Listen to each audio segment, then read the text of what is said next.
That stuff is just, it's terrible. I mean, it's given no strength to the house.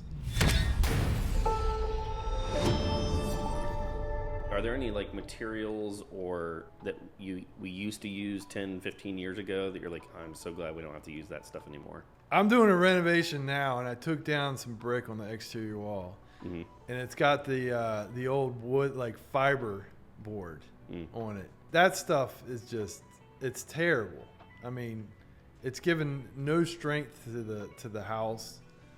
Half the time, you didn't even have house wrap on it, and I mean, when you think about it, if you got vinyl siding on that wall, just pop a piece of vinyl siding off, punch your hand through the wall, make it a little bigger, and you're going inside. I don't know. This doesn't make sense to me. What's your feel on like zip sheathing? I like it. Yeah. I've used it a lot on, waterfront properties and stuff, within a block or two of the beach. I was told they tested it for like 10 years in the Outer Banks before they started selling it. Oh, really?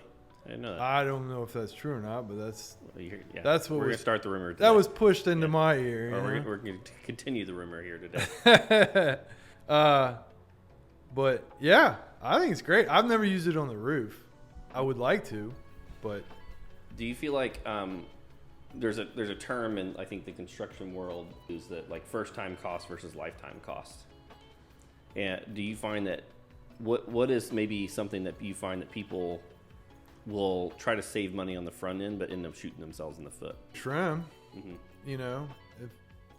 If you're anywhere close to the water and you throw up just regular prime wood around the outside, obviously you could cover it with metal. I don't really care for metal. I mean, when you say metal, you mean like just like a metal wrap around the the trim, the exterior trim. I don't like it either. I think it ends up hiding a lot of stuff, and you never see it until you start seeing like the nails pop out, and then you've got to recaulk everything. Half the time I see metal work, I feel like this is just me from the real estate agent side. Yeah, I know a little bit about it, right? So, I have the book knowledge at least of going to ODU for civil engineering. Yeah. But I've spent a decent amount of time with you on some projects. I've spent some time with some other builders, flippers, and that type of thing. And I'm just, when I see metal, I get nervous because I think that there's a potential that it's hiding something. And I can't tell you how many times I've seen it where the metal itself is sloped into the house towards the window. Yes. And what do they solve it with? Just throwing a bead of caulk on there. Well, that bead of caulk only lasts for a couple of years. Yeah. And most people do not refresh that or keep that clean or do it properly. And I can tell you out of, 80% of the listings that I go, like where I'm going and telling the homeowner, all right, let's do these things to get your house ready for sale. I'm walking around the outside and I go, all right, all this caulking is like cracked and old. Scrape it and redo it. It seems really simple or kind of maybe petty, something. But if you do it, it's sort of like having like bald tires or windshield wipers that don't work when you're trying to sell a car. It's like, well, if you're not taking care of this little minor detail, what are you not taking care of underneath the house or behind the walls or electrical or plumbing, that type of thing? Yeah. But that back slope, I don't know. I feel like maybe I'm being a dick here, but I think a lot of metal worker guys out there, it's easy to throw a side job because all you do is buy a metal bender and go to the store, and it's really not that complicated to do, and you can get away and make some decent money. And most of the guys, you can make a lot of money doing it. Yeah. I know a lot of guys do.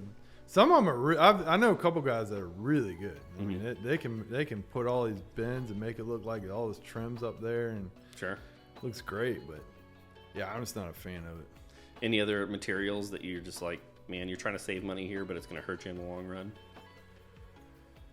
Ooh. Or maybe the opposite. Is there something that people spend money on that you think is a waste of time? Yeah, well, that's a good way to look at it because, light fixtures, that's easy to change out. Faucets.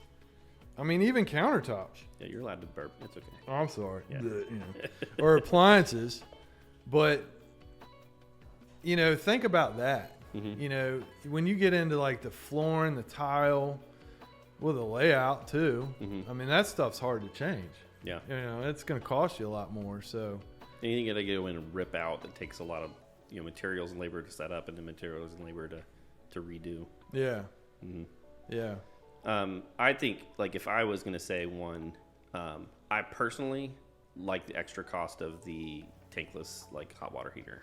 That's another one I was going to say. That I don't think. I think I've done maybe 2 or 3, old school tanked water, water heater tanks, whatever you want to call it, in the last 12 years. Mm-hmm. I mean, definitely less than 5. I mean, they're reliable. Like it's basically a huge igloo. Yeah. With a heating element. Yeah. Right. When the power goes out, you're like, oh, we're good. Yeah. But the tankless is just, I don't know. I'm at now where I've got a decent amount of people. I got teenagers almost now, and my sister lives with me, and I've had other people live with me. All 3 people in a shower. That one tank will go really, really quickly. Having the tankless is a nice addition, especially if it's run off gas. Yeah. So I know it's now. I remember when I was a kid. We'd all kind of coordinate. There's 6 of us, and everybody taking showers, and you're like, "I'm going first." Sure. Everybody's arguing. It's a good way to get kids in bed. How many luxury homes do you think are putting in like those little circulating pumps where you have the hot water immediately on demand? The research we've always done that. Mm-hmm. I couldn't tell you a house I haven't done it really in years. The one of the tankless I'm using, it's built in. Mm-hmm. When we first started doing the tankless, we would have this little small electric water heater, like a mini size one, mm-hmm. and we would have that on and then have a pump pumping it through the house and everything. And now they have, it's all built in. You just got to run the return line. Sure. So you got, you go far point and turn back. Do you have to have a tank and a tankless to be able to do that? Because effectively you're pulling hot water through the system, on a kind of a consistent basis. No. If you use, for instance, the Navion, mm-hmm. what I have, it's you just got to run the line back to it. It's built in. Okay. Yeah. That's kind of cool. Yeah. So it cuts down. I mean, you still get a little, a minute or two, or not a minute, sure, a second or two cold water.